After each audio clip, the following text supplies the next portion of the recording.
Hello guys, हमारे channel पर आपका स्वागत है। अगर आपने अभी तक चैनल को सब्सक्राइब नहीं किया है तो प्लीज चैनल को सब्सक्राइब करें, लाइक करें, कमेंट करें और अपने दोस्तों के साथ शेयर करें। राजलक्ष्मी जवाब देती है, मुझे ऐसा सिर्फ लगता नहीं है बल्कि मुझे पता है कि यह जरूर ठीक हो जाएगा, बिल्कुल पहले की ही तरह। श्वेता पूछती है, क्या आप बता सकती हैं कि एक्चुअल प्रॉब्लम क्या है? डॉक्टर राजलक्ष्मी जवाब देती है, रिपोर्ट को देखकर पता चलता है कि जो समस्या हमें दिखाई दे रही है वह बोन्स में है, लेकिन जिस समस्या से मिस्टर लक्ष्य गुजर रहे हैं वह हड्डियों की वजह से नहीं है, वह नर्व सिस्टम की वजह से है। फिर कुछ टेस्ट लिखकर एक पेपर लक्ष्य की तरफ बढ़ा देती है। मनाली का खंडर किला स्वाति मल्होत्रा के साथ ही बूढ़े बाबा स्वाति से कहते हैं, वह आपकी बेटी है, वह ऐसा कर ही नहीं सकती, आप बिना वजह ही गुस्सा हो रही हैं। यह वही जगह थी जिसके अंडरग्राउंड में स्वाति की मनाली वाली सीक्रेट रिसर्च लैब भी थी। इस समय रिसर्च लैब से बाहर उस खंडर किले के एक ऊंचे से पत्थर की ओट में खड़ी होकर स्वाति मल्होत्रा दूर तक फैली हुई वादियों को लगातार देखे जा रही थी। साड़ी पहने अपने दोनों हाथों को पीछे करके विश्राम की पोजीशन में खड़ी थी। खुली जगह पर ठंडी बहती हुई तेज हवाओं के दबाव से उसकी साड़ी का पल्लू पकड़े होने के बाद भी हवा के साथ लहराने के लिए उसके हाथों से छूट जाना चाहता था। उसके खुले हुए बाल भी उसी दिशा में उड़ने के लिए बेकरार थे और बार बार उसके चेहरे पर जाकर देखने में बाधा पैदा कर रहे थे। इस वक्त स्वाति के दोनों बाहों के बीच सिकुड़न दिखाई देती है, जो गुस्से की वजह से बह चढ़ने के कारण पैदा हुई थी। आज सालों बाद ऐसा गुस्सा स्वाति के चेहरे पर दिखाई दे रहा था। बूढ़े बाबा की बात सुनकर स्वाति जवाब देती है, अपनी औलाद पर गुस्सा ही तो नहीं आता, यही तो सबसे बड़ी समस्या है। और मैं इस वक्त गुस्सा नहीं, परेशान हूँ। मुझे समझ नहीं आ रहा कि उसकी हिम्मत कैसे हुई पावर डोज इस्तेमाल करने की। यह कोई वरदान नहीं है, श्राप है। इस बात को वह समझती क्यों नहीं? उसे यह बात समझनी ही होगी। उसका इस्तेमाल करके मैं और करण पूरी जिंदगी हंसी खुशी साथ में रह सकते थे, अपनी बेटी को माँ बाप का प्यार दे सकते थे, पर खुद मैंने अपनी खुशी के लिए या कभी किसी अपने के लिए उसका इस्तेमाल नहीं किया। खुशियों की जगह दर्द को गले लगाया, अपनी ममता का गला दबाया, अपने प्यार से भी अपना दामन छुड़ाया, सिर्फ इसलिए ताकि यह दुनिया सुरक्षित रहे, यह लड़की मेरी अपनी बेटी जिंदा रह सके। अगर उसकी माँ ने यह सब किया तो उसकी कोई छोटी वजह तो नहीं रही होगी ना। फिर कुछ पल रुककर दोबारा कहना शुरू करती है, जब तक वह पावर डोज की हकीकत नहीं जानती थी तब तक बात अलग थी, अब वह सब कुछ जानती है, उसके बाद भी उसने ऐसा किया, मुझे विश्वास नहीं होता। बूढ़े बाबा फिर कहते हैं, मैडम वह आपकी बेटी है, उसे एक महान चिकित्सक के गुण जन्म से ही प्राप्त हैं। बहुत लोगों को वह अपनी काबिलियत के दम पर मौत के मुंह से बाहर लेकर आई है। आकाश की जान उन्होंने जरूर अपनी योग्यता के दम पर ही बचाई होगी। मेरा दिल कहता है कि अनिका बेटी ने ऐसा कोई काम नहीं किया होगा जो उन्हें नहीं करना चाहिए। स्वाति लगभग गुस्सा होते हुए कहती है, अपना अंश और वंश सबको प्यारा होता है, तुम भी उससे अनजान नहीं हो, यह सब तुम्हारा ही किया धरा है। क्या जरूरत थी उसकी याददाश्त वापस ठीक करने की? अब ना जाने वह अपने लिए कौन सी नई समस्या को निमंत्रण दे बैठी है।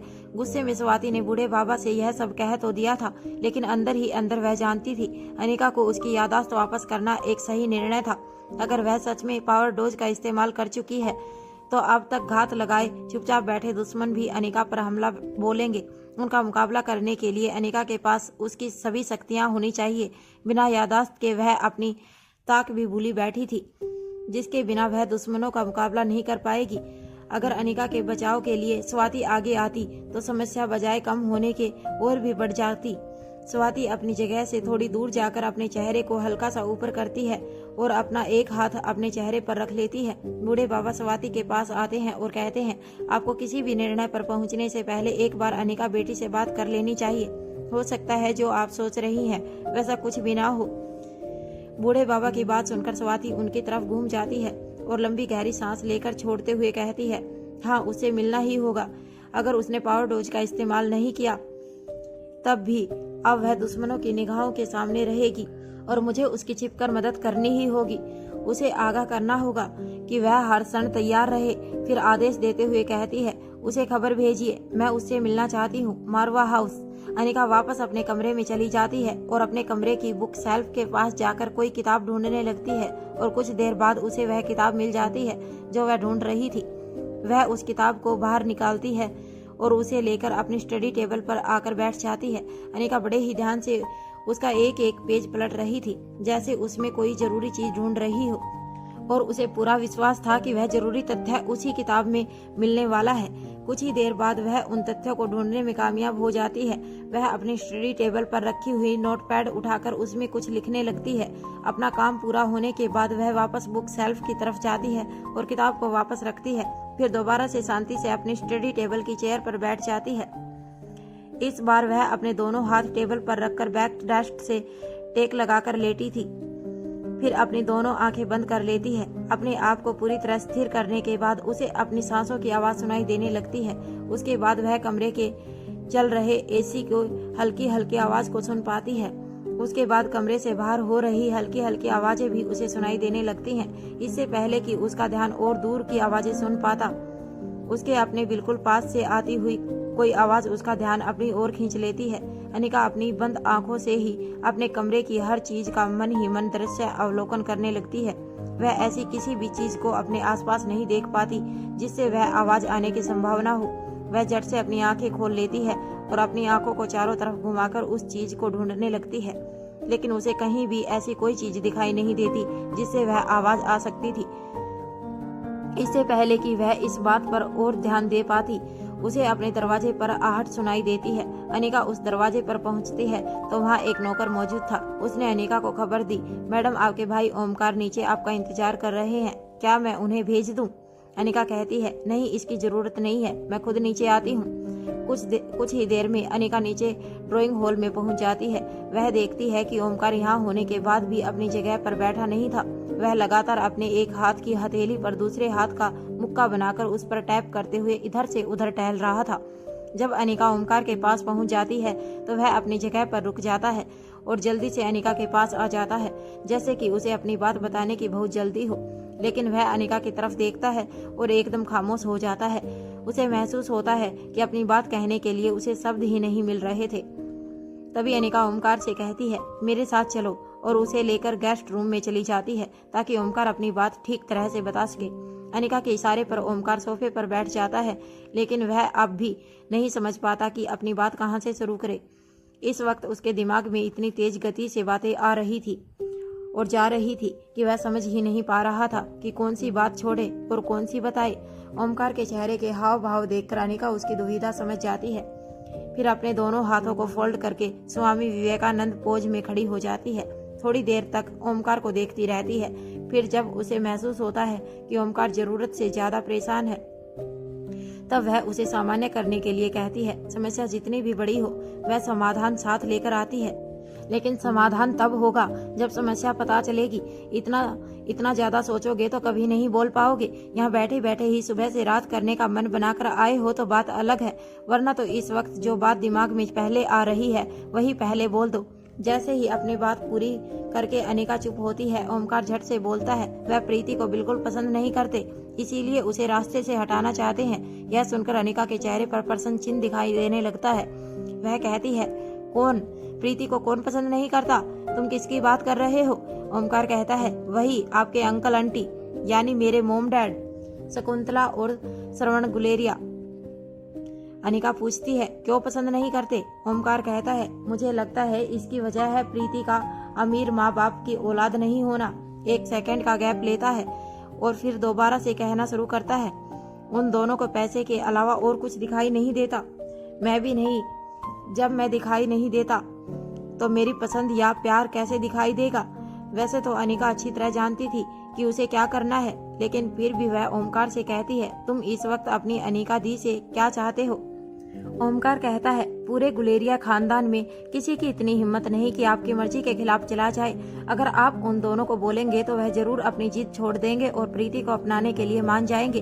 फिर एक पल रुककर आगे कहता है, वैसे तो मैं अच्छी तरह जानता हूँ कि अनिका गुलेरिया और रोहित मारवा की सिक्योरिटी में प्रीति को कोई नुकसान नहीं पहुँचा सकता, लेकिन फिर भी उन दोनों ने मुझे धमकी दी है कि वह प्रीति को नुकसान पहुँचाएंगे। बस इसीलिए मुझे अंदर से बहुत घबराहट हो रही है, प्लीज आप कुछ कीजिए। अनिका कहती है, यदि अभी मैं उनसे बात करती हूँ तो हो सकता है कि फिलहाल वह शांति से बैठ जाएं, लेकिन जब भी उन्हें दोबारा मौका मिलेगा वह फिर से अपने मन की इच्छा पूरी करने के लिए कोशिश करेंगे। अब तुम बताओ कि यह सब कब तक चलेगा? फिर कुछ सेकंड के बाद ओमकार कहता है, मैं फाइनेंशियल इंडिपेंडेंट, आर्थिक रूप से आत्मनिर्भर होने के लिए अपना खुद का कुछ नया करना चाहता हूँ। बस एक बार मैं इस लायक हो जाऊं कि प्रीति को सभी सुख सुविधाएं अपने दम पर दे सकूं, फिर मैं उससे शादी कर लूंगा। उसके बाद वह दोनों कुछ नहीं कर पाएंगे। अनिका कहती है, और सोच लो, बस इतनी ही समस्या है या कुछ और भी है? अनिका की बात सुनकर ओमकार नीचे की तरफ देखते हुए अपनी निगाहें एक ही जगह पर टिका लेता है और अपने मस्तिष्क के अंदर एक के बाद एक सारी बातों को दोहराने लगता है। कुछ देर बाद कहता है, हाँ, एक बात है जो मुझे काफी खटक रही है। अनिका ओमकार की बात को ध्यान से सुनती है। ओमकार कहता है, वह दोनों बहुत जल्दी में है। इस तरह अचानक से एक्शन मोड में आने के पीछे उनके पास कोई ना कोई वजह जरूर होगी। वह मुझे कल तक का वक्त देकर गए हैं। अगर मैंने उनकी बात नहीं मानी तो फिर वह वही करेंगे जो उनके मन में आएगा। अनिका पूछती है, क्या तुम वजह पता लगा सकते हो? ओमकार कहता है, हाँ, यह तो बड़ा आसान है। अनिका अपनी जगह से ओमकार की तरफ बढ़ती है और उसके कंधे पर हाथ रखकर कहती है, ठीक है, तुम पता लगाओ, बाकी क्या करना है मैं खुद देख लूंगी। यह सुनने के बाद भी ओमकार के चेहरे पर मुस्कान नहीं लौटती। अनिका मुस्कुराकर उससे कहती है, तुम चिंता मत करो, मेरे रहते हुए तुम दोनों को कोई अलग नहीं कर सकता। और हाँ, प्रीति की चिंता करने की बिल्कुल भी कोई जरूरत नहीं है। तुम्हें और गुलेरिया परिवार को मयूर गुलेरिया प्रोटेक्शन दे रहा है, लेकिन प्रीति को खुद रोहित, अनिका और रोहित मारवा की प्रोटेक्शन है। इस वक्त यह सब सुनकर ओमकार के चेहरे पर तनाव कुछ कम हो जाता है, लेकिन उसकी आंखों में पानी आ जाता है। ओमकार अपनी पलकों को जल्दी जल्दी झपकाकर अपने आंखों के पानी को सुखाने की कोशिश करता है। ओमकार की ऐसी हालत देखकर अनिका वापस 2 कदम दूर चली जाती है और फिर ओमकार की तरफ देखकर अपनी आवाज में शक्ति लाते हुए कहती है, जैसे रोहित मारवा के लिए सनी भाई होकर भी बेटे की जगह पर है, बिल्कुल वैसे ही प्रीति मेरी बहन होकर भी मेरी बेटी की जगह पर है। उसे कोई छू भी नहीं सकता। तुम बेफिक्र होकर लौट सकते हो। तुमने मुझे बता दिया, इतना ही काफी है। यह सब सुनने के बाद ओमकार के चेहरे पर मुस्कुराहट लौट आती है। वह अपनी जगह से खड़े होकर कहता है, यह सुनकर मेरी सारी टेंशन दूर हो गई। अब मैं अपना पूरा ध्यान हमारे गेम एप्लीकेशन प्रोजेक्ट पर लगा सकता हूँ। अनिका अपने कदम आगे बढ़ाती है और ओमकार के गाल पर हाथ रखकर मुस्कुरा देती है, फिर बिना कुछ कहे वहाँ से चली जाती है। अनिका के जाने के बाद ओमकार सनी के रूम की ओर जाने के लिए आगे बढ़ जाता है। सनी का कमरा मारवा हाउस। सनी स्टडी टेबल पर अपने लैपटॉप के सामने बैठकर उसमें कुछ ग्राफिक्स रिलेटेड काम कर रहा था, लेकिन बहुत कोशिशें करने के बाद भी वह अपने मन को स्थिर नहीं कर पा रहा था, जिसकी वजह से उसका काम ठीक तरीके से नहीं हो पा रहा था। वह एक ही काम को लगातार कई बार करने के बाद भी उसे संतुष्ट नहीं हो रहा था। अंततः परेशान होकर वह लैपटॉप की स्क्रीन को नीचे कर देता है। उसके इस विचलित और व्यथित मन का एक ही कारण था और उस कारण का नाम था मुक्ता पारासर। सनी अपना फोन हाथ में उठा लेता है और स्टडी टेबल से उठकर सोफे पर जाकर बैठ जाता है। फिर मुक्ता के बारे में सोचने लगता है, कहीं यह कोई दूसरी लड़की तो नहीं? क्या मैं बिना वजह ही उसे सजा देने के बारे में सोच रहा हूँ? प्रीति की कही हुई हर बात भी उसके दिमाग में घूम रही थी। अंततः सनी इस परिणाम पर पहुंचता है कि उसे मुक्ता का मैसेज करना चाहिए। इसके बाद सारी बातें खुद ही साफ हो जाएगी। लेकिन अब सवाल यह था कि वह उसे क्या मैसेज करे। बहुत सोचने विचारने के बाद वह उसे वही मैसेज करता है जो प्रीति ने पूछने के लिए कहा था। हेलो मुक्ता, क्या तुम मुझे बता सकती हो कि तुम मुझे कैसे जानती हो और तुमने मुझे कब और कहाँ देखा? सनी सिर्फ इतना जानना चाहता था कि क्या वह दोनों एक दूसरे को पहले से जानते हैं या नहीं। जब ओमकार सनी के कमरे में पहुंचता है तो देखता है कि वह अपनी ही किसी सोच में डूबा हुआ है। उसे इस बात का भी बिल्कुल एहसास नहीं होता कि ओमकार वहां पहुंच चुका है। सनी को इस तरह अपनी ही दुनिया में खोया हुआ देखकर ओमकार उसके पास जाता है और उसके कंधे पर हाथ रखकर कहता है, तुमने कहा था कि खुशखबरी है, पर तुम्हारे चेहरे को देखकर लगता है कि कोई बहुत बुरी खबर है। ओमकार के हाथ रखने से सनी की सोच में बाधा पड़ जाती है, लेकिन इससे पहले कि वह कुछ समझ पाता, ओमकार आगे कहता है, लगता है आज का दिन ही खराब है। एक के बाद एक समस्याओं ने मुझसे मुलाकात के लिए खास आज का ही दिन चुना है। ओमकार की आवाज सनी के कानों में तो जा रही थी, लेकिन दिमाग तक नहीं पहुंच रही थी। अब ओमकार चुप हो जाता है और सनी के चेहरे की तरफ देखता है। सनी का हाव भाव विहीन चेहरा देखकर अब ओमकार शक्ति में आ जाता है। अपने चेहरे को हल्का सा नीचे करके और आंखों का तिरछा करके सनी को घूरने लगता है। अब तक सनी अपनी सचेत अवस्था में लौट आता है और ओमकार के जितने भी शब्द उसके कानों में गए थे, मस्तिष्क में पूरी प्रक्रिया होने के बाद उसके अब समझ में आ चुके थे। सनी कहता है, नहीं, बुरी खबर नहीं है, खबर अच्छी ही है। ओमकार कहता है, क्या अच्छी खबर के एक्सप्रेशन ऐसे होते हैं जैसे इस वक्त तुम्हारे हैं? ऐसा कहकर वह सनी के माथे पर उंगली से टैप करता है और आगे कहता है, होश में वापस आओ, मेरे दोस्त, क्या तुम्हारी चोट का कोई साइड इफेक्ट हो रहा है? सनी ओमकार के उस हाथ पर अपना हाथ मारता है जो उसके माथे पर था और फिर कहता है, सब एकदम ठीक है। दरअसल एक खुशखबरी भी है। और दूसरी शब्द कहने के बाद वह रुक जाता है और फिर कुछ सोचने लगता है। ओमकार कहता है, बोलो बोलो, दूसरी क्या? सनी परेशानी का चेहरा बनाते हुए ओमकार से कहता है, दूसरी का पता नहीं, खुशखबरी है या दुख खबरी या कुछ नहीं। ओमकार कहता है, अगर तुम्हारे दिमाग पर चोट का असर नहीं हुआ है तो क्या मेहरबानी करके साफ साफ बताओगे कि क्या हुआ है? सनी कहता है, हाँ, तुम्हें नहीं बताऊंगा तो किसे बताऊंगा? जरूर बताऊंगा और अभी बताऊंगा। ओमकार अपना एक पैर सोफे पर मोड़कर ऊपर कर लेता है और सनी की तरफ चेहरा करके कुशन को अपनी गोद में रख लेता है। फिर कहता है, मैं सुन रहा हूँ। इसके बाद सनी भी ओमकार की तरफ चेहरा करके बैठ जाता है और फिर बताना शुरू करता है, मुझे उस लड़की का मैसेज आया है। इतना कहने के बाद वह उसे सारी बात विस्तार से बता देता है। साथ ही प्रीति ने जो हिदायत भी दी थी वह भी ओमकार को कह सुनाता है। इसके बाद सनी आगे कहता है, अब मैंने उस लड़की को मैसेज कर दिया है लेकिन अभी तक उसका कोई जवाब नहीं आया है।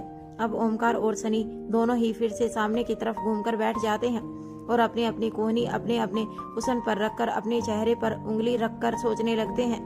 कोटिल का कमरा, मरवा हाउस। वैसे तो कोटिल अपना पूरा काम लगभग निपटा ही चुका था और जो भी काम बचे हुए थे वह भी उसे खुद ही करने थे, लेकिन भूमिका सामने से चलकर आई थी। अगर वह उसे कह देता कि उसके लायक कोई काम नहीं है तो भूमिका वापस लौट जाती। कोटिल इतना खूबसूरत मौका अपने हाथ से कैसे जाने देता? इसी बहाने वह और भूमिका पूरा दिन साथ में बिता सकते थे। कोटिल यही शब्द सोचकर बेहद खुश था कि भूमिका को उसकी परवाह होने लगी है और जाने अनजाने में वह उस परवाह को जता भी रही है। कोटिल भूमिका से कहता है, तुमने मेरे बारे में इतना सोचा, थैंक यू सो मच। इस वक्त मुझे किसी की मदद की बेहद जरूरत है। अच्छा हुआ तुम आ गई। चलो मैं तुम्हें सबसे पहले दिखाता हूँ कि कल के लिए क्या क्या तैयारी हो चुकी है और क्या क्या बाकी है। तुम एक बार उसे देख लो, उसके बाद हम तय कर लेंगे कि बचे हुए काम को कैसे करना है। भूमिका बिना कुछ कहे अपनी गर्दन हिलाकर हामी भर लेती है। कोटिल अपना लैपटॉप ऑन करता है और उसके बाद भूमिका को एक प्रोजेक्टेशन दिखाना शुरू कर देता है। सबसे पहले वह लोकेशन दिखाता है जहां पर यह मीटिंग होने वाली थी। उसने इस मीटिंग के लिए ग्रेटर नोएडा की एक शानदार बिल्डिंग को बुक किया था जो मॉडर्न टेक्नोलॉजी से पूरी तरह अपडेट थी। इसी बिल्डिंग में दूर दूर से आने वाली सेफ साइबर ग्रुप के सभी मेंबर के रहने के लिए इंतजाम किए गए थे। कोटिल दिखाता है कि इस तरह से उस मॉडर्न बिल्डिंग को एक होटल में कन्वर्ट करवा दिया जाएगा। इस बिल्डिंग की खास बात यह थी कि यह भीड़ भाड़ से काफी दूर थी। लोगों का आना जाना इस इलाके में काफी कम था। ऊपर से ग्रेटर नोएडा जैसी जगह होने के बाद भी इस बिल्डिंग के चारों तरफ फैली हुई हरियाली बेहद सुकून का वातावरण उत्पन्न करती थी। इस वक्त भूमिका और कोटिल दोनों ही एक साथ कोटिल के कमरे के सोफे पर बैठे हुए थे। कोटिल के सामने ही रखी हुई एक मेज पर अपना लैपटॉप रखकर खोला हुआ था। 7 दिन लगातार चलने वाली इस मीटिंग की जितनी भी तैयारी कोटिल कर चुका था वह सभी एक प्रोजेक्टेशन के द्वारा भूमिका को दिखाने के बाद वह कहता है, कल वहाँ जितने भी मेंबर्स आएंगे तुम उनमें से किसी को भी नहीं जानती हो। फिर हंसकर कहता है, दरअसल वह आपस में भी एक दूसरे को नहीं जानते हैं। भूमिका पूछती है, ऐसा क्यों? कोटिल जवाब देता है, यह सभी दुनिया के बेस्ट हैकर्स हैं। इनकी डिटेल्स का हील होने का मतलब है उनकी जान को खतरा होना। तुम जानती ही हो जिस तरह हर सिक्के के 2 पहलू होते हैं उसी तरह सभी नई खोजों के 2 पहलू होते हैं। एक वह जो अच्छा होता है जिसे ध्यान में रखकर प्राय उस चीज का निर्णय किया जाता है और दूसरा वह जिसे नकारात्मक पहलू कहते हैं। कुछ बुरे लोग अपने फायदे के लिए बिना सोचे समझे उनका इस्तेमाल करते हैं और दूसरों को नुकसान पहुंचाने से भी नहीं चूकते। यहाँ तक कि कई बार वह इस बात का ध्यान रखना भी भूल जाते हैं कि जाने अनजाने में वह खुद की ही जड़ें काट रहे हैं। आज की दुनिया में बहुत से लोग ऐसे भी हैं जो अच्छी चीजों का इस्तेमाल गलत कामों के लिए करने में बेहद सुकून महसूस करते हैं। फिर कुछ रुककर आगे कहता है, तुम जानती ही हो सोशल मीडिया और इंटरनेट ने इस दुनिया को एक दूसरे के कितना करीब ला दिया है और जिंदगियों को बेहद आसान बना दिया है। इसी के साथ शुरू होती है साइबर क्राइम की कहानी। जिन लोगों के पास बेहिसाब दौलत है वह इन्हीं हैकर से अपनी मनमर्जी के मुताबिक कोई भी काम करवाने की कोशिश कर सकते हैं और इन हैकर्स के इनकार करने पर वह लोग इन पर अपनी पावर पोजीशन का इस्तेमाल करेंगे। उन ताकतवर लोगों में से कुछ लोग ऐसे भी होंगे जो इनकी जान लेने से भी पीछे नहीं हटेंगे। फिर मुस्कुराकर भूमिका की तरफ देखकर कहता है, अब सभी लोग भूमिका की तरह तो नहीं होते जो अपनी जान को हथेली पर लेकर घूमते हैं। जब जान पर बनती है तो अक्सर लोग अपने घुटने टेक देते हैं। पूरे विश्व के इन बेहतरीन हैकर्स के सामने ऐसी समस्या खड़ी ना हो, इसीलिए इनकी पहचान को सीक्रेट रखना हमारी जिम्मेदारी है। कल वह भी अपनी अपनी नई इन्वेंशन और रिलेटेड सॉफ्टवेयर्स को एक दूसरे के साथ शेयर करेंगे। उन्हें देखने, सुनने, समझने के थोड़ी आसानी हो, इसके लिए मैं तुम्हें उनका इंट्रोडक्शन अभी से दे देता हूँ। ऐसा कहकर वह एक दूसरी फाइल खोलता है जिसमें सभी मेंबर्स के बारे में कुछ इन्फॉर्मेशन दी गई थी। लैपटॉप को भूमिका के सामने की तरफ करते हुए कहता है, तब तक तुम इन्हें देखो, मैं हमारे खाने के लिए यही कुछ मंगा लेता हूँ। कोटिल के उठने के बाद भूमिका उन सभी के बारे में जानना शुरू करती है। यह सब देखकर थोड़ा इरिटेट हो जाती है। जब कोटिल वापस लौटकर भूमिका के पास बैठता है तो भूमिका पूछती है, ये किस तरह के नाम है? Unique, luxurious, rocking the wolf. कोई बच्चा भी आसानी से बता सकता है कि नकली नाम है। कोटिल अपना एक हाथ भूमिका की तरफ आगे करके कहता है, देखो यह नाम भी इसीलिए है ताकि इनकी पहचान सुरक्षित रह सके। यह लोग अक्सर वर्ल्ड में इन्हीं नामों से जाने या पहचाने जाते हैं। अपने और अपने परिवार आपको सेफ रखने के लिए यह जो भी काम करते हैं अपनी पहचान को छुपाकर करते हैं। भूमिका कहती है, कल यह मीटिंग में मिलेंगे, तब आपस में यह अपनी पहचान कैसे छुपाएंगे? कोटिल कहता है, वह तुम कल खुद ही देख लेना। भूमिका कहती है, कल की मीटिंग के लिए तुमने मुझे काफी सारे बेसिक बताए हैं, लेकिन अभी तक मैंने उनमें से किसी का भी इस्तेमाल करके नहीं देखा है। अब यह कैसे पता चलेगा कि मुझे कुछ आया भी है या नहीं?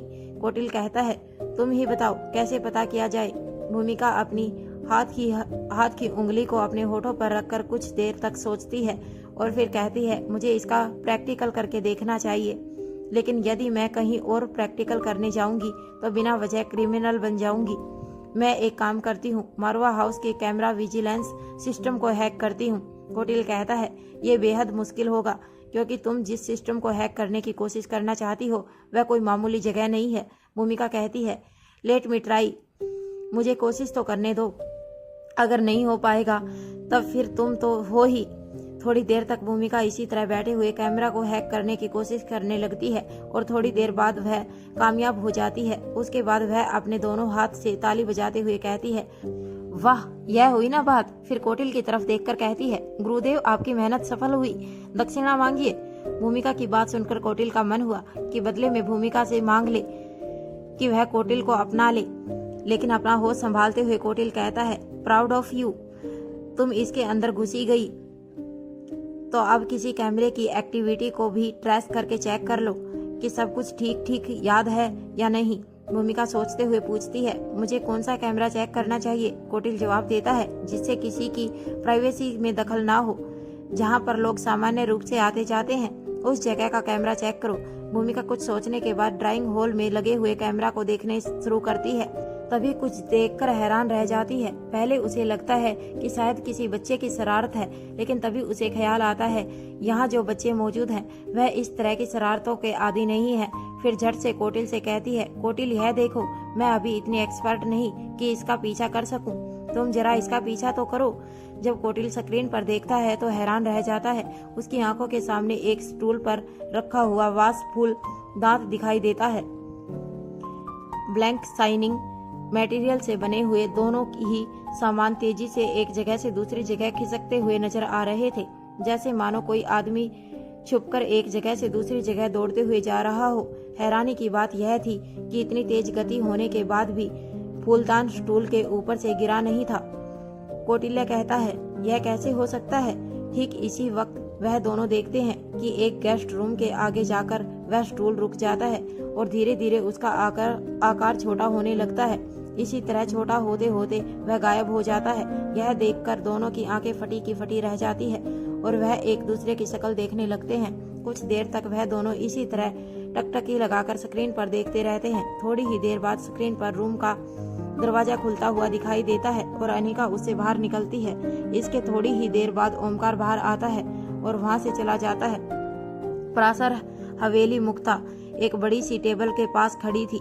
टेबल पर काफी सारे चार्ट व्यवस्थित ढंग से बिछे हुए थे।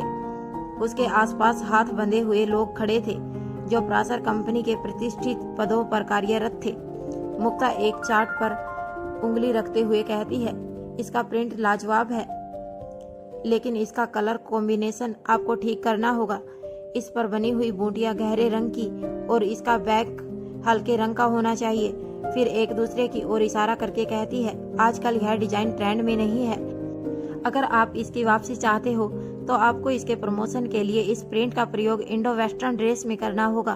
तभी वहाँ खड़े हुए एक व्यक्ति की तरफ देखते हुए कहती है, सुनील जी, हमने आपसे उन सभी मॉडल्स की डिटेल मांगी थी जिन्हें आपने फाइनल किया है, उसका क्या हुआ? सुनील भारद्वाज हल्की सी गर्दन हिलाकर कहता है, मैडम फाइनल तैयार है, मैं साथ लाया हूँ। और उसके बाद वह अपने हाथ में पकड़ी हुई फाइल को मुक्ता की ओर बढ़ा देती है। मुक्ता इशारा करती है और वह उस फाइल को मुक्ता की पर्सनल टेबल पर रख देता है। फिर वापस मुक्ता की तरफ देखते हुए कहता है, मैडम सभी मॉडल्स को आपस में मिलाने के लिए आज शाम का वक्त दिया गया है। आज शाम 4 बजे आप उन सभी से मिल सकती हैं। ठीक इसी वक्त मुक्ता के फोन पर मैसेज आने की घंटी सुनाई देती है। मुक्ता अपने फोन की तरफ एक निगाह देखती है तो उसके चेहरे पर मुस्कुराहट आ जाती है। इसके बाद बिना मैसेज खोले वह सभी प्रिंट डिजाइनर को देखकर उन पर अपनी टिप्पणी देना शुरू कर देती है। इसके बाद आज के लिए गए सारे शेष सभी बिंदुओं पर जल्दी जल्दी बात कर लेती है। उसके बाद वहां से चली जाती है। वहां खड़े सभी एम्प्लॉय एक दूसरे के चेहरे की ओर देखने लगते हैं। आज से पहले ऐसा कभी नहीं हुआ। जब मुक्ता इस तरह से जल्दबाजी में अपना काम निपटाकर बिना किसी को जाने के लिए कहे वहां से चली गई हो। मुक्ता अपने कमरे में जाकर दरवाजे बंद कर लेती है। फिर लंबी गहरी सांस लेकर मैसेज खोलती है। फिर मैसेज पढ़ने के बाद कहती है, इसका मतलब वक्त मिल गया आपको। फिर सीधा जाकर अपने बिस्तर पर पेट के बल लेट जाती है और मैसेज का जवाब देती है। फिर अपने फोन को टकटकी लगाकर देखती है। जब काफी देर तक कोई मैसेज नहीं आता तब खुद से ही कहती है, ना कोई सवाल ना कोई जवाब, लगता है मैं ही मैसेज का जवाब देने में लेट हो गई। मारवा हाउस सनी का कमरा। सनी और ओमकार दोनों साथ में काउच पर बैठकर सामने रखे हुए फोन को देख रहे थे, जैसे कि वह अलादीन का चिराग है और किसी भी पल उसमें से जिन बाहर निकलने वाला है। जब तक मुक्ता ने सनी को मैसेज का जवाब नहीं दिया था तब तक दोनों यूं ही बैठे रहे, आपस में बात भी नहीं कर रहे थे, मानो वह किसी मिशन पर हो और एक शब्द भी बात करना कोई बड़ी भूल साबित हो सकती हो। जैसे ही सनी के फोन पर मैसेज की रिंग बजती है वह झट से फोन उठाता है। इससे पहले कि वह अपना फोन अनलॉक करके उसमें नाम देख पाता कि किसका मैसेज है, ओमकार पूछता है, जल्दी बता, क्या उसी का मैसेज है? सनी फोन को अनलॉक करते हुए कहता है, बता रहा हूँ। सनी नोटिफिकेशन में नाम देखता है और फिर लगभग शोर मचाते हुए ओमकार से कहता है, आ गया, उसी का मैसेज है। ओमकार कहता है, जल्दी पढ़, क्या लिखा है? सनी मुक्ता के जवाब को जोर जोर से पढ़ते हुए कहता है, आपका व्यक्तित्व हमारे लिए बिल्कुल नया है। हमने आपको होटल हेवन में सुना था जब आप अपने दोस्तों के साथ वहां आए थे।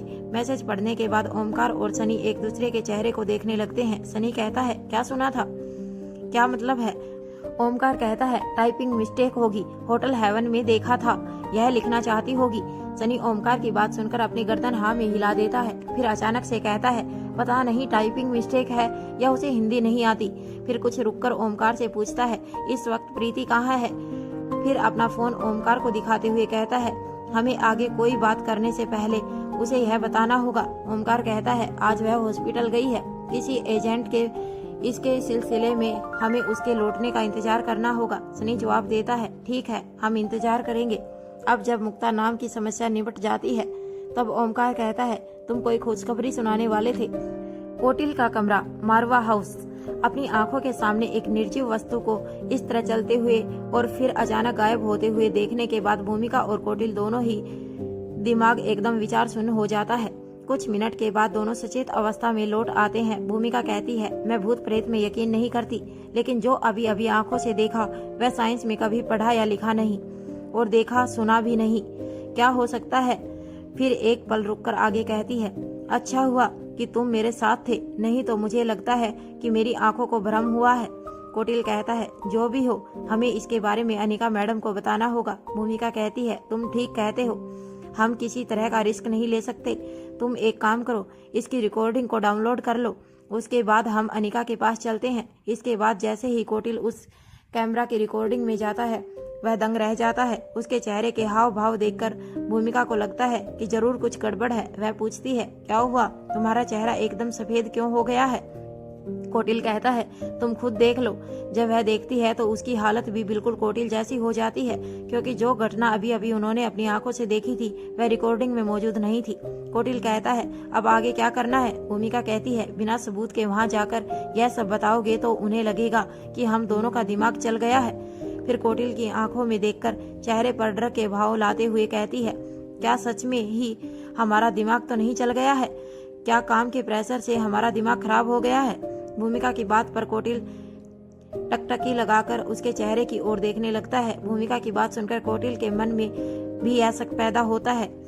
वह समझ नहीं पाता कि भूमिका के सवाल का क्या जवाब दे। अब भूमिका एक नया सवाल पूछ बैठती है, कहीं तुम मेरे साथ कोई मजाक तो नहीं कर रहे हो? कहीं ऐसा तो नहीं कि तुम्हारा नया सॉफ्टवेयर यही हो कि जो चीज नहीं है वह भी होते हुए दिखाई दे, जिसका पहला प्रयोग तुम मुझ पर ही कर रहे हो? अब भूमिका की बात सुनकर कोटिल के हाथ पैर फूलने लगते हैं कि कहीं भूमिका यही सच मानकर उससे नाराज ना हो जाए। यदि ऐसा हुआ तो बिना वजह एक नई मुसीबत खड़ी हो जाएगी। जैसे तैसे करके भूमिका का व्यवहार सामान्य हुआ था, अब वह रूठ गई तो इस बार उसे मनाना नामुमकिन हो जाएगा। कोटिल हड़बड़ाकर अपना एक हाथ आगे करके कहता है, नहीं भूमिका, ऐसी कोई बात नहीं है, मेरा यकीन करो, मैंने ऐसा कुछ नहीं किया। भूमिका एक पुलिस ऑफिसर थी, सामने वाला झूठ बोल रहा है या सच, यह पहचानने में उसे महारत हासिल थी। वह समझ जाती है कि कोटिल सच कह रहा है। अब वह कुछ परेशान हो जाती है। ठीक इसी वक्त जब कोटिल अपने मन में भूमिका की बात को दोहराता है तो उसे ख्याल आता है कि इस चीज का इस तरह से रिकॉर्डिंग से गायब हो जाना जरूर किसी सॉफ्टवेयर का काम हो सकता है। मुझे पता लगाना होगा। यह तो तय है कि हमने जो देखा वह हमारे मन का वहम नहीं है, लेकिन अब सवाल यह है कि वह है क्या? यह कौन सी नई मुसीबत हमारे आसपास नाच रही है? तभी कोटिल को पिछली रात का वाकया याद आ जाता है और वह कहता है, एक मिनट, मुझे कुछ याद आया। भूमिका चौंक कर कोटिल की तरफ देखने लगती है। इसके बाद कोटिल पिछली रात का डोरमेट पायदान वाला किस्सा सुना देता है। भूमिका कहती है, एक बात तो तय है कि यह जो भी कुछ है, मशीन ग्राफी या कुछ और, यह अनिका का पीछा कर रही है। तभी यह उनके कमरे के बाहर तुम्हें दिखाई दी और अभी भी यह उसी कमरे के अंदर गई है जहां अनिका थी। कोटिल कहता है, मेरे पास एक आइडिया है। भूमिका उत्सुक निगाहों से कोटिल की तरफ देखती है। कोटिल कहता है, हमें तुरंत इस गेस्ट रूम से बाहर जाकर देखना चाहिए। हो ना हो वह चीज हमें आसपास ही मिलेगी। भूमिका की कोटिल की बात उचित जान पड़ती है। वह तुरंत अपनी जगह से खड़ी हो जाती है और बिना सेकंड की देरी किए वहां से दौड़ पड़ती है। कोटिल यह सोचकर कि ना जाने यह क्या भला है, वह झट से अपने ड्रावर से पिस्तौल निकाल लेता है और अपनी कमर में रख लेता है। उसके बाद वह भूमिका के पीछे पीछे अपने कमरे से बाहर निकल जाता है। वह दोनों जैसे ही गेस्ट रूम में पहुंचते हैं, उन्हें वहां ऐसी कोई चीज दिखाई नहीं देती जो शक के दायरे में हो। भूमिका कमरे के हर कोने में, बेड के नीचे, सोफे के पीछे, अलमारी के अंदर, हर सामान के आसपास उसी अच्छी तरह तलाश लेती है, लेकिन नाकामयाब हो जाती है। कोटिल जैसे ही कुछ कहने की कोशिश करता है, भूमिका अपने हाथ के इशारे से उसे कुछ भी बोलने से रोक देती है। इसके बाद वह कोटिल का हाथ पकड़ती है और वापस कोटिल के कमरे में पहुंच जाती है। फिर कहती है, अगर वह चीज चल सकती है तो मतलब देख सकती है, और अगर देख सकती है तो सुन भी जरूर सकती होगी। अब बोलो, क्या कहना चाहते थे? कोटिल कहता है, यही कि अब हमें आगे क्या करना है।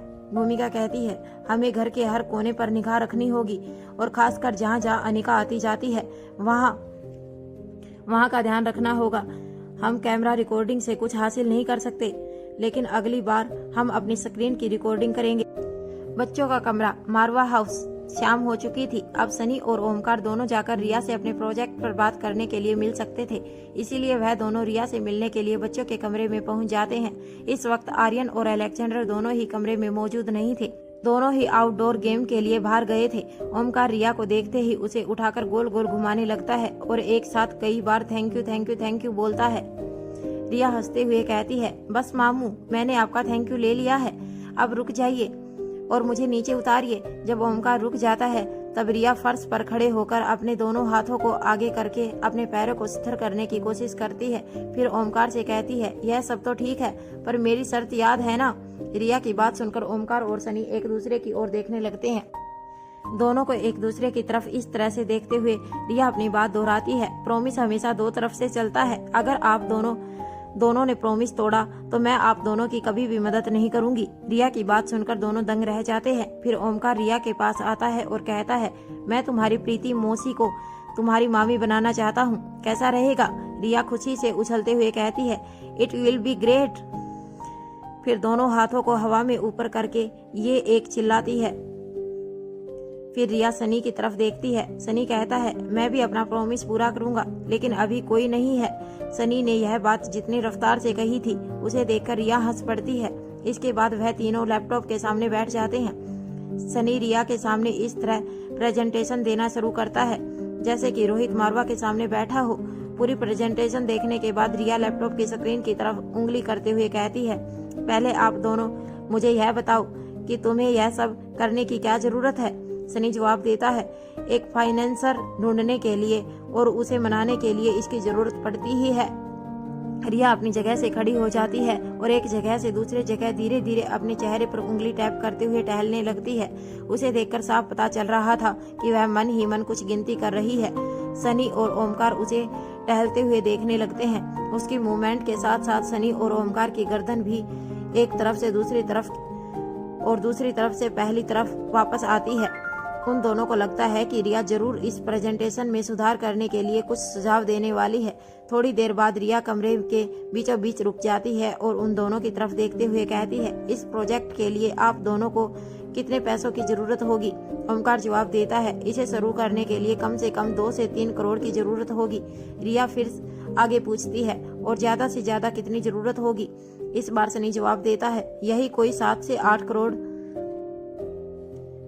पर तुम यह सब क्यों पूछ रही हो? रिया कहती है, तब ठीक है, तुम्हें अपने लिए फाइनेंसर ढूंढने की कोई जरूरत नहीं। रिया की बात सुनकर दोनों अचंभित आंखों से रिया की ओर देखने लगते हैं। सनी कहता है, बिना फाइनेंशियल के हमें पैसे नहीं मिलेंगे।